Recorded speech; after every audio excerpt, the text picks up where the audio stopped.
Bien, en este tema vamos a hablar de las medidas de asociación e impacto, fundamentalmente de factores de riesgo. Vimos al principio de curso un tema que era el de medidas de frecuencia de la enfermedad, sobre todo representadas por la incidencia y la prevalencia, pero esas medidas son fundamentalmente descriptivas. Aquí vamos a ver cómo es la asociación entre un hipotético factor de riesgo y la enfermedad sobre la que se supone influye. La más importante de ellas es el riesgo relativo, pero vamos a ver alguna otra más. Bien, por lo tanto, las medidas de asociación e impacto lo que hacen es cuantificar qué relación existe entre las variables. Y esto es fundamental para saber cuál es la intensidad de esa asociación y no solamente si existe asociación. Hemos visto muy recientemente que hay una prueba muy utilizada para evaluar si existe asociación entre dos variables cualitativas, que es la prueba del H cuadrado. Por ejemplo, vamos a trabajar con diferentes ejemplos. Aquí vamos a ver uno que es investigar si existe relación entre fumar durante el embarazo y tener un bebé recién nacido de bajo peso. Estas dos variables las vamos a tratar como variables cualitativas. Fumar sí o fumar no durante el embarazo y tener un recién nacido de peso normal o de bajo peso. Es decir, dos variables cualitativas. Para evaluar su asociación, lo que utilizábamos, una de las cosas que utilizábamos era la prueba del H cuadrado con su tabla de 2 por 2. Si calculamos aquí el H cuadrado, como ya hemos aprendido a hacer, nos da un valor de 2,66. Si esto lo llevamos a su tabla correspondiente, tendremos un valor P de significación estadística, que también sabemos lo que es, y resulta que es menor de 0,05. Eso supone que existe una asociación entre ambas variables, entre fumar o no fumar y tener un bebé recién nacido de bajo peso o no tenerlo. Pero ese H cuadrado no nos dice qué tipo de asociación es. Si lo que está asociado a tener un recién nacido de bajo peso es fumar o tal vez no fumar. Y si es fumar, ¿cuánto afecta? ¿Afecta mucho o afecta poco? De eso se van a encargar las medidas de asociación e impacto. Por lo tanto, esta información que tenemos es limitada. Sabemos que lo podemos mirar con los porcentajes, pero es que además podemos calcular otras medidas que nos van a cuantificar bien la fuerza de esa asociación. Bien. La primera de ellas es el riesgo atribuible o la diferencia de riesgos. Para esto vamos a recordar que en ese tema, creo que fue el segundo o tercer tema que vimos en el curso sobre medidas de asociación e impacto, perdón, de medidas de frecuencia de la enfermedad, hablábamos de la incidencia acumulada. Os la acabo de preguntar en uno de los ejercicios que tenemos en la evaluación continuada. La incidencia acumulada, sabéis cuál es la fórmula, pero además decíamos que la incidencia acumulada se define como el riesgo de tener una enfermedad durante un tiempo determinado. Bueno, pues aquí decimos que el riesgo atribuible o la diferencia de riesgos se define como el riesgo de tener la enfermedad o el efecto en los sujetos expuestos debido a la exposición. Ahora vamos a ver la fórmula y lo entenderemos. Representa una medida del efecto absoluto atribuible al factor de riesgo, es decir, de la enfermedad que se produce, cuánta enfermedad es atribuible a ese factor de riesgo. Vamos a entenderlo mejor ahora. Vamos a trabajar con otro ejemplo que vamos a utilizar a lo largo de todo el tema.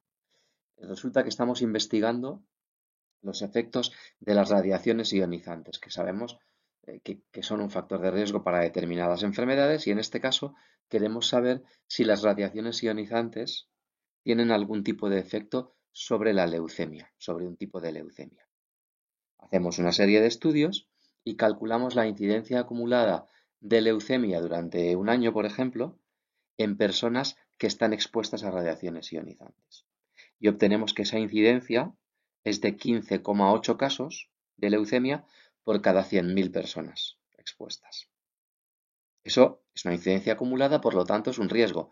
El riesgo de leucemia en un año en expuestos a la radiación es de 15,8 casos por 100.000 personas. Y calculamos ese mismo riesgo de leucemia por radiaciones ionizantes, pero en personas, calculamos ese mismo riesgo de leucemia, pero en personas que no están expuestas a radiación, sino en población general, porque la leucemia no solo se da en personas expuestas a radiaciones ionizantes, sino se da en la población general. Y resulta que esa incidencia acumulada o ese riesgo es de 3,6 casos de leucemia por cada 100.000 personas. Menor. Bien, la pregunta que nos hacemos ahora es, ¿cuál es el efecto que podemos atribuir a la radiación? ¿Cuál es la cantidad de casos de leucemia que podemos atribuir a las radiaciones ionizantes? Pues justamente eso es la diferencia entre esos riesgos o riesgo atribuible, o sea, la incidencia o riesgo entre los expuestos menos la incidencia o riesgo entre los no expuestos. ¿Cuál es la incidencia entre los expuestos? 15,8 casos por 100.000 personas en ese año. ¿Y cuál es la la incidencia de leucemia en los no expuestos? Pues 3,6 casos de leucemia por cada 100.000 personas durante ese año que hemos estudiado. ¿Cuál es la diferencia? Pues 15,8 menos 3,6, o sea, 12,2 casos por cada 100.000 personas. Quiere decir que si la única diferencia entre los expuestos y los no expuestos es justamente esa exposición, no hubiera nada más que les diferencia, ¿eh? Ese riesgo atribuible dice el riesgo que se debe a esa exposición. O sea, que de todos los casos que hay de leucemia, 12,2 casos por cada 100.000 personas se deben o son atribuibles a esa exposición por radiaciones ionizantes. Es decir, bastante.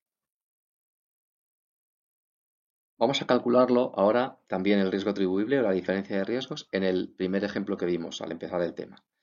Seguimos queriendo investigar la relación existente entre fumar durante el embarazo y tener un bebé recién nacido de bajo peso. Bueno, pues tenemos que calcular primero la incidencia de tener un recién nacido de bajo peso en las mujeres que fuman en el embarazo. Y resulta que ese riesgo es, en nuestro estudio, 20 de 200 mujeres, o sea, 0,1 caso, o bien 10 casos por cada 100 personas. Y en las mujeres no expuestas, en las que no fuman, ¿cuál es la incidencia de recién nacido de bajo peso? Pues es 500 casos de 800 mujeres que no fuman, o sea, 0,0625, o lo que es lo mismo, 6,25 casos por cada 100 mujeres. Como vemos, también menor. Ahora, de esa incidencia de bebés recién nacidos de bajo peso, ¿cuánto es atribuible al tabaco? Pues calculamos el riesgo atribuible o la diferencia de riesgos, que es 0,1 menos 0,0625, o sea, 0,0375. Es decir, si entre esas mujeres no hubiera más exposiciones, más diferencias que el fumar o el no fumar, eso querría decir que esa diferencia sería el riesgo adicional que produce el tabaco, que serían 3,75 casos de recién nacido de bajo peso por cada 100 mujeres. Esa es la interpretación de ese riesgo atribuible. La parte de la enfermedad, en este caso de los bebés recién nacidos de bajo peso, que se puede atribuir al factor de exposición, en este caso el tabaco. Hay una cosa muy importante aquí. Estamos hablando desde el principio de riesgos y los riesgos son incidencias. Las incidencias no se pueden calcular en cualquier tipo de estudios. Las incidencias, los riesgos, si recordáis en el tema que vimos al principio de curso, se calculan a través de los casos nuevos que se producen entre la población a riesgo. Si estamos hablando de casos nuevos, quiere decir que estamos haciendo un estudio que se llama prospectivo, de seguimiento en el tiempo, y que estamos viendo los casos nuevos que se van produciendo. Si yo tengo una encuesta en la que he cogido mucha información, no puedo calcular incidencias, porque no sé cuáles son los casos nuevos. Cuando yo tengo un estudio que no es de seguimiento, no puedo calcular incidencias, y en este caso no se puede calcular el riesgo atribuible. Hay otras maneras de estimar la asociación del impacto, pero no puedo calcular incidencias. Eso está prohibido. Se pueden calcular otras cosas, prevalencias, pero nunca incidencias. Lo seguiremos hablando en el resto del tema. Bien, una vez que hemos sabido lo que es el riesgo atribuible o diferencia de riesgos, vamos a hablar de la medida más importante de este tema, que es el riesgo relativo. Es la más importante porque es la que más se calcula prácticamente en la investigación. Si no es el riesgo relativo, alguna forma de estimar el riesgo relativo, cuya interpretación es la misma. El riesgo relativo nos mide la fuerza de la asociación. Y ya es algo que hemos aprendido, aunque todavía no lo sabéis porque no os lo he dicho, pero ya lo hemos aprendido en otro tema. Se interpreta, y a lo mejor aquí ya tenéis una pista, como cuántas veces es más frecuente la enfermedad en el grupo de los expuestos con respecto al grupo de los no expuestos. Si os habéis mirado o estudiado el tema que vimos anteriormente, el de la inferencia sobre proporciones, en el que ya hablamos de la odds ratio, deberéis daros cuenta que la interpretación es exactamente la misma. Cuántas veces más frecuente es la enfermedad en el grupo de los expuestos con respecto al grupo de los no expuestos. Vamos a ver cómo se calcula el riesgo relativo. Sigamos con nuestro ejemplo, el efecto de la exposición a radiaciones ionizantes sobre la leucemia. Las incidencias son las mismas. La incidencia de leucemia en los expuestos a la radiación, 15,8 por cada 100.000 personas. Y la incidencia de leucemia en los no expuestos, 3,6. Antes hemos calculado la diferencia de riesgos, o el riesgo atribuible. Pero ahora vamos a calcular el riesgo relativo. ¿Y qué es el riesgo relativo? ¿Cuál es el riesgo relativo de padecer leucemia en los expuestos con respecto a los no expuestos? El riesgo relativo también se define como la razón de riesgos. En vez de la diferencia de riesgos, su razón, su cociente. O sea, la incidencia entre los expuestos dividida entre la incidencia en los no expuestos. Si hacemos ese cálculo, 15,8 entre 3,6 nos da 4,4. ¿Y qué quiere decir 4,4? Pues que los expuestos, en este caso los expuestos a la radiación, tienen un riesgo de leucemia 4,4 veces mayor que los no expuestos. Y esta interpretación era exactamente la misma que la que dábamos para la odds ratio. 4 veces más, el doble más, 3 veces más. ¿Qué diferencia hay? Pues una diferencia muy importante, y es que la odds ratio lo que trata es de estimar el riesgo relativo en estudios en los que no se puede calcular. Por ejemplo, un estudio transversal, que no hay seguimiento, o un estudio de casos y controles en el que no hay seguimiento. Si no hay seguimiento, no podemos calcular las incidencias, ni la incidencia en expuestos, ni la incidencia en no expuestos, y por lo tanto no podríamos calcular el riesgo relativo.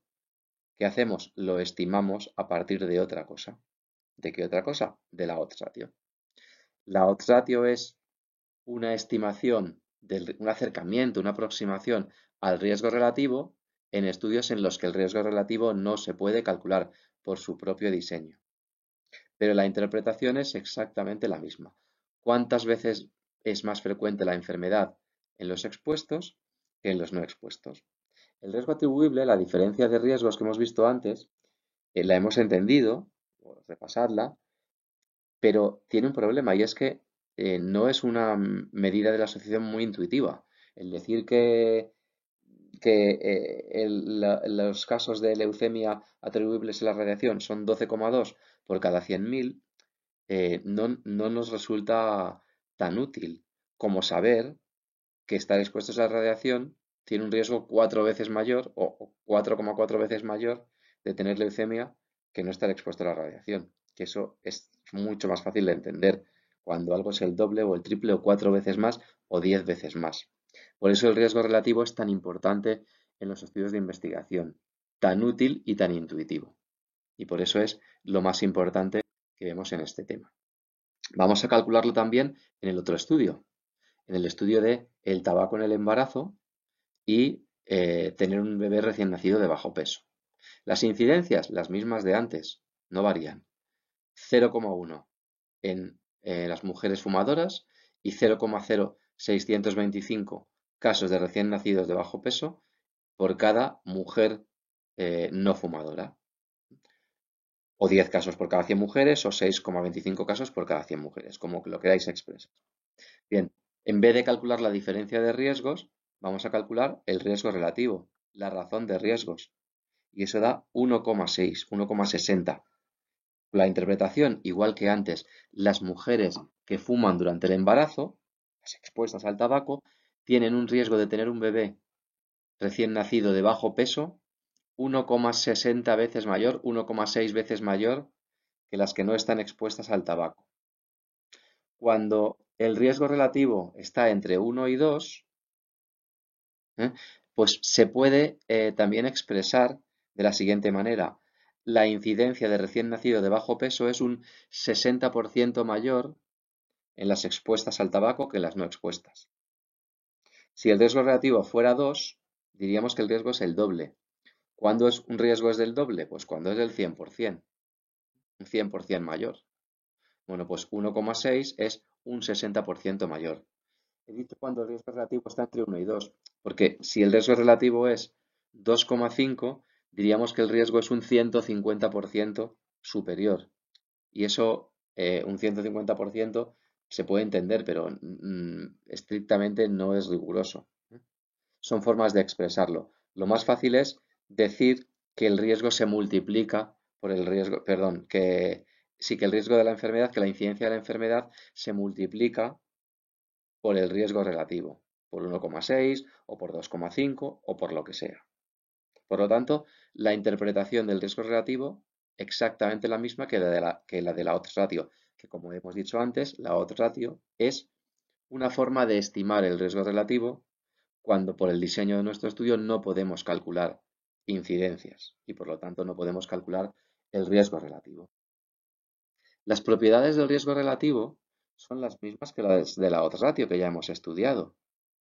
Oscila entre 0 e infinito, no puede ser negativo. Es imposible, porque por pura definición las incidencias no pueden ser negativas. Pues, por lo tanto, el cociente entre dos incidencias que no pueden ser negativas no puede ser un número negativo. Y sí, puede ser todo lo alto que uno piense. De hecho, cuanto mayor es el riesgo relativo, quiere decir que mayor es la fuerza de la asociación entre el factor de exposición y la enfermedad. Es decir, más intensa es la fuerza de esa asociación, más influye ese factor de exposición sobre la enfermedad, más fuerte es el riesgo. Cuando el riesgo relativo es mayor de 1, quiere decir que ese factor de exposición es un factor de riesgo. Cuando el riesgo relativo es 1 o muy próximo a 1, quiere decir que esa exposición ni es factor de riesgo ni es factor protector, simplemente no tiene asociación con el efecto, con la enfermedad.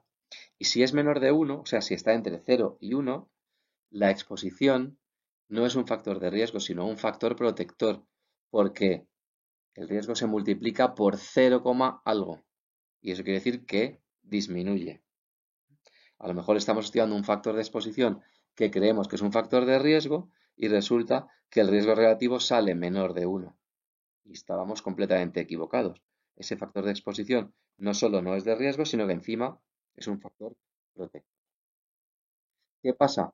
Pues lo que ya dijimos también en muchos temas anteriores, no nos sirve solamente con conocer la estimación puntual, con conocer el riesgo relativo. Necesitamos conocer el intervalo de confianza al 95%.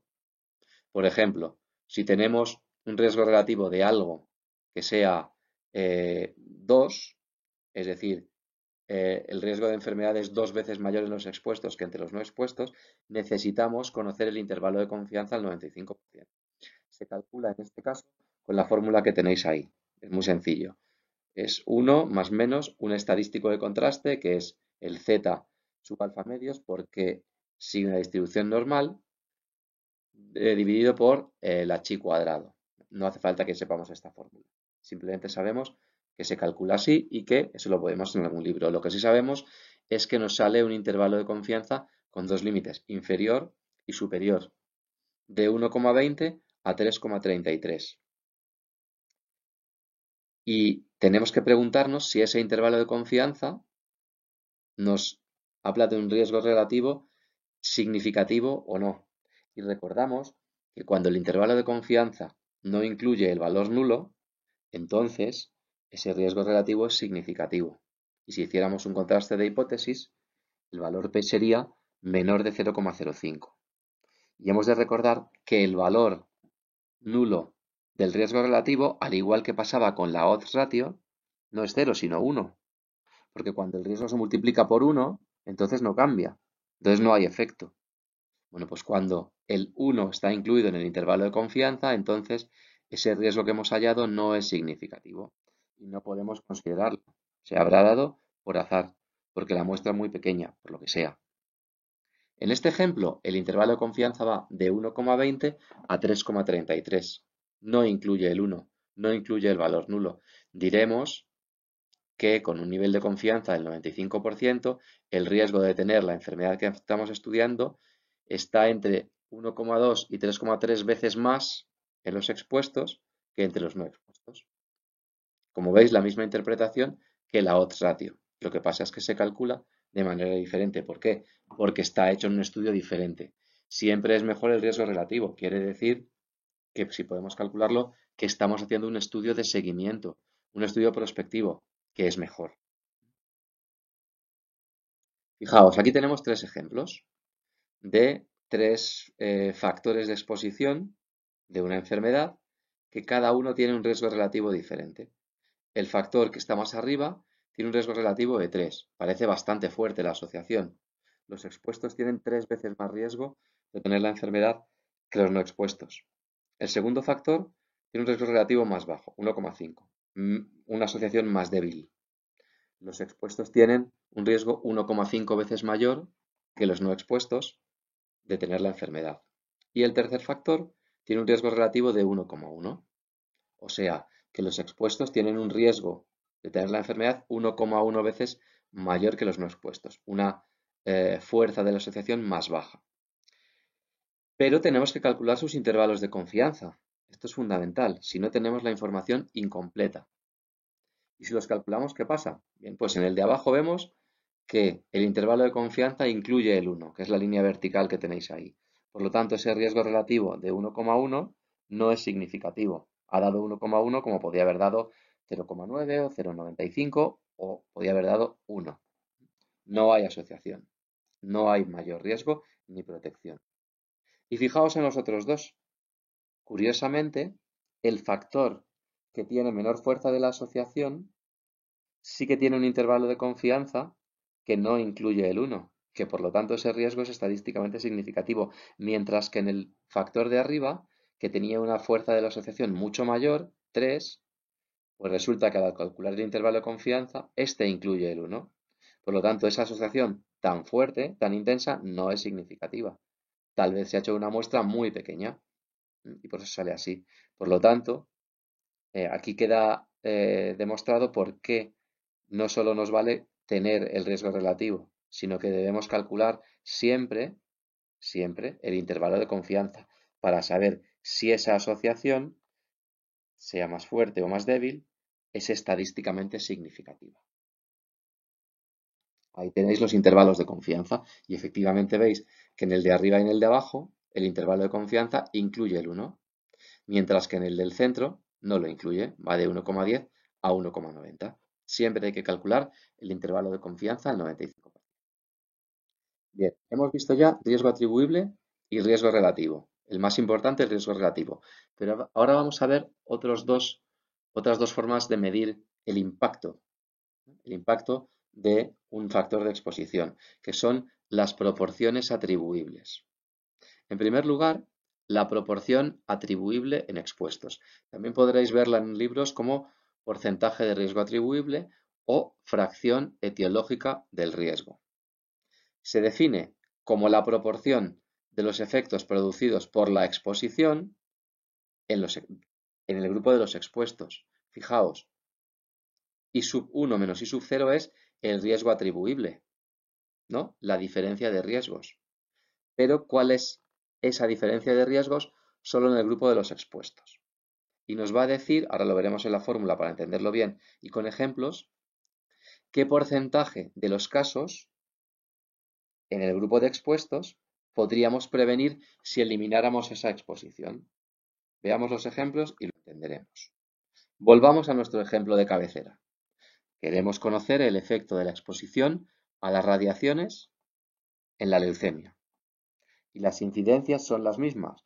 La incidencia en expuestos, incidencia de leucemia en los que están expuestos a radiación, 15,8 casos por cada 100.000 personas. La incidencia en los no expuestos, 3,6 casos por cada 100.000 personas. Ya sabemos cómo calcular el riesgo atribuible, que daba 12,2 casos por cada 100.000 personas, y el riesgo relativo, que daba 4,4. Ahora, ¿cuál es la proporción atribuible en los expuestos? Eso se calcula con la siguiente fórmula. En el numerador, incidencia en expuestos menos incidencia en no expuestos, o sea, eso es el riesgo atribuible. Y en el numerador, solamente la incidencia en los expuestos. Si desarrollamos esa fórmula, vemos que es lo mismo que 1 menos 1 partido por el riesgo relativo. Y eso lo podemos también transformar de la manera que veis ahí, riesgo relativo menos 1 partido por el riesgo relativo. Si en nuestro ejemplo hacemos las cuentas, nos da 0,77. ¿Y qué quiere decir eso? ¿Qué es lo que nos interesa? Bueno, pues quiere decir que si nosotros fuésemos capaces de eliminar la exposición, o sea, fuésemos capaces de eliminar las radiaciones ionizantes, prevendríamos un 77% de casos de leucemia entre los que estaban expuestos a radiaciones. ¿Y por qué no eliminamos todos? Pues porque la leucemia no solo se debe a las radiaciones ionizantes. Incluso en los que están expuestos a ellas hay otros factores que influyen en la leucemia. Pero vemos que si elimináramos la radiación, eliminaríamos la mayoría de los casos y dejaríamos solo los casos que no se producen por las radiaciones ionizantes. O sea, repito, ¿qué porcentaje de los casos que se dan en los individuos expuestos podríamos prevenir si elimináramos esa exposición? Esa es la proporción atribuible en expuestos. ¿De acuerdo? Bien. Pero hay otra medida que podemos calcular, que es la proporción atribuible poblacional. Porque la proporción atribuible en expuestos, acabamos de decir, que nos dice qué parte de la exposición es responsable de la enfermedad. Es decir, qué parte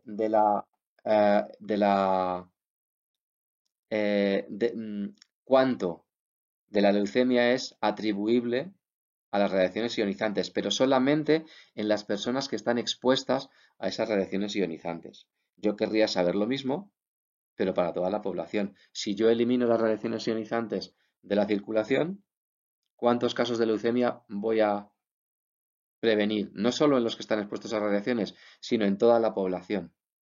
Eso lo calculamos a partir de la proporción atribuible poblacional. Esa es la fórmula de la proporción atribuible poblacional. Es un poco más fea, pero es fácil. Solamente tiene dos cosas que hay que saber. El riesgo relativo, que ya sabemos que solo se puede calcular si conocemos las incidencias de la enfermedad en expuestos y en no expuestos. Y además debemos saber ese valor que pone ahí P sub 1, que es el porcentaje de población que está expuesta a ese factor. O sea, para calcular la proporción atribuible poblacional de leucemia por radiaciones ionizantes, deberíamos saber qué porcentaje de población está expuesta a radiaciones ionizantes. Vamos a calcularlo. Las incidencias son las mismas, no varían, eso no cambia. Ahora, ¿cuál es la proporción atribuible poblacional? Necesitamos conocer cuánta gente está expuesta a radiaciones. Un 10%, un 15%, un 1%, un 0,1%, no sabemos. Hay que buscarlo en alguna publicación o preguntarlo o obtenerlo de donde sea. En este caso, suponemos que el 2% de toda la población está expuesto a las radiaciones. Es decir, la proporción de expuestos es 0,02. Bueno, pues sustituimos todo eso en la fórmula y nos da 0,06. ¿Y eso cómo se interpreta? Pues que en una población total de personas, tanto expuestos como no expuestos a las radiaciones, si elimináramos la radiación, estaríamos previniendo un 6% de casos de leucemia. Fijaos qué diferencia con la proporción atribuible en expuestos. La proporción atribuible en expuestos era 0,77. Es decir, si eliminábamos las radiaciones en el mundo, preveníamos el 77% de casos de leucemia en esas personas que estaban expuestas, pero en la población general solo prevenimos un 6%. ¿Por qué pasa eso? Pues porque hay muy pocas personas expuestas. Esto es muy importante. Esta medida es fundamental en salud pública, porque eh, nos va a dar una idea del impacto que tiene un factor de exposición en una población, pero en función del grado de exposición de esa población a ese factor. Por ejemplo, podemos tener un factor de riesgo, lo llamamos A, que puede tener una asociación con la enfermedad débil. Eso significa, una asociación débil significa que tiene un riesgo relativo bajo. Pero resulta que ese factor de riesgo es muy frecuente. Y luego tenemos otro factor de riesgo B, que tiene un riesgo relativo mucho más alto. O sea, una asociación mucho más fuerte. Pero resulta que es un factor de riesgo muy poco frecuente. ¿Cuál de esos dos factores de riesgo tiene más influencia sobre la salud de la población? Pues eso podemos calcularlo a partir de la proporción atribuible poblacional. Por ejemplo, estamos estudiando otro factor de riesgo para la leucemia, otro cualquiera, que no son las radiaciones. Ya hemos estudiado las radiaciones, ya hemos visto que tienen una fuerza de la asociación muy grande, de 4,4, pero que poblacionalmente, si lo eliminábamos, las radiaciones, pues solo preveníamos un 6% de los casos de leucemia. ¿Qué pasa con este otro factor de riesgo? El que fuera. Resulta que es un factor al cual está expuesto el 40% de la población, pero tiene un riesgo relativo mucho más bajo que las radiaciones. Era 4,4. Este tiene un riesgo relativo de 1,5. Si lo vemos así de forma aislada, diríamos, es mucho más importante la radiación, de una fuerza de la asociación mucho mayor. Sí, pero vamos a calcular las proporciones atribuibles. Proporción atribuible en expuestos, ya hemos visto la fórmula. Incidencia en expuestos menos incidencia en no expuestos partido por la incidencia en los expuestos. Si aplicamos la fórmula, riesgos relativos 1,5, nos da 0,33. O sea, si elimináramos esa exposición a ese factor de riesgo, prevendríamos un 33% de los casos de leucemia entre los expuestos, mucho menos que si elimináramos la radiación, en que preveníamos un 77% de casos. Parece que sigue siendo mucho más importante la radiación que este nuevo factor de riesgo. Vamos a calcular la proporción atribuible poblacional. Pues resulta que ponemos ahí la prevalencia de 0,4, el 40%, y nos da un valor de 0,16. O sea, si elimináramos este segundo factor de riesgo, FR, estaríamos previniendo en la población general el 16% de los casos de leucemia. Recordemos cuánto preveníamos si elimináramos la radiación. Quiero recordar que era un 6%. Es decir, este segundo factor de riesgo tiene una fuerza de asociación mucho más baja, pero a nivel poblacional, en población general, tiene mucho más impacto que las radiaciones ionizantes. ¿Por qué? Porque las radiaciones ionizantes es un factor de riesgo para el cual hay mucha menor exposición en la población general. Por eso, no debemos dejarnos engañar solamente por la fuerza de la asociación. Perdón, no es engañar, es hacernos una idea equivocada. No es que nos engañe, nos dice la verdad, que tiene una fuerza de la asociación mucho mayor, pero este que tiene menor fuerza de la asociación, 1,5, como es mucho más frecuente, tiene mayor impacto. Esto tiene bastante lógica. Por lo tanto, lo que acabamos de decir, prevendríamos más casos de leucemia si elimináramos este factor de riesgo en la población general que si elimináramos la radiación ionizante, porque hay mucha más gente expuesta a este factor segundo FR que a las radiaciones. Por último, vamos a hablar brevemente de lo que llamamos proporción prevenida en expuestos. Imaginad que la exposición que estamos estudiando no es un factor de riesgo, sino un factor protector. O sea, que la incidencia en expuestos es menor que la incidencia en no expuestos. Si calculáramos el riesgo relativo, daría menor de 1, entre 0 y 1.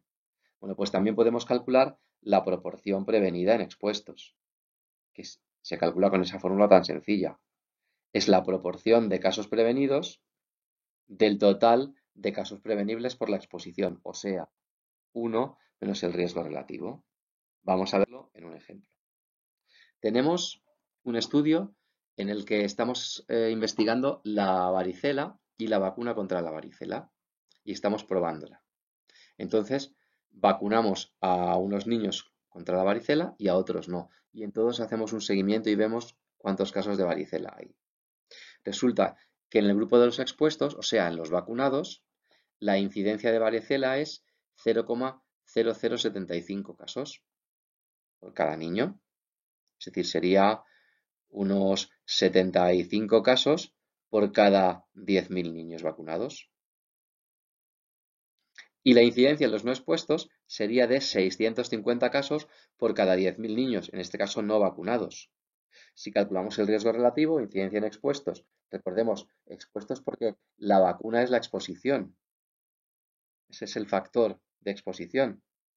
Bueno, pues la incidencia en expuestos partido por la incidencia en no expuestos da 0,115. Diríamos que el riesgo de varicela se multiplica por 0,115 entre los expuestos, entre los vacunados, disminuye, por lo tanto. Si calculamos la proporción prevenida en expuestos, nos da 0,885. Eso quiere decir que del total de casos de varicela prevenibles, la exposición, o sea, la vacuna, previene el 88%. Esto se conoce como eficacia vacunal y es muy utilizado, siempre es utilizado a la hora de probar las vacunas. ¿De acuerdo? Bien, por favor, recordad de este tema, sobre todo, el riesgo relativo. Esto es lo más importante. Pero hay que conocer bien las interpretaciones del resto de las medidas de asociación y de impacto que hemos visto. Medidas de asociación, riesgo atribuible o diferencia de riesgos. Y riesgo relativo. Medidas de impacto, proporción atribuible en expuestos y proporción atribuible poblacional. Y luego la proporción prevenida en expuestos. Muy bien, pues hasta la próxima.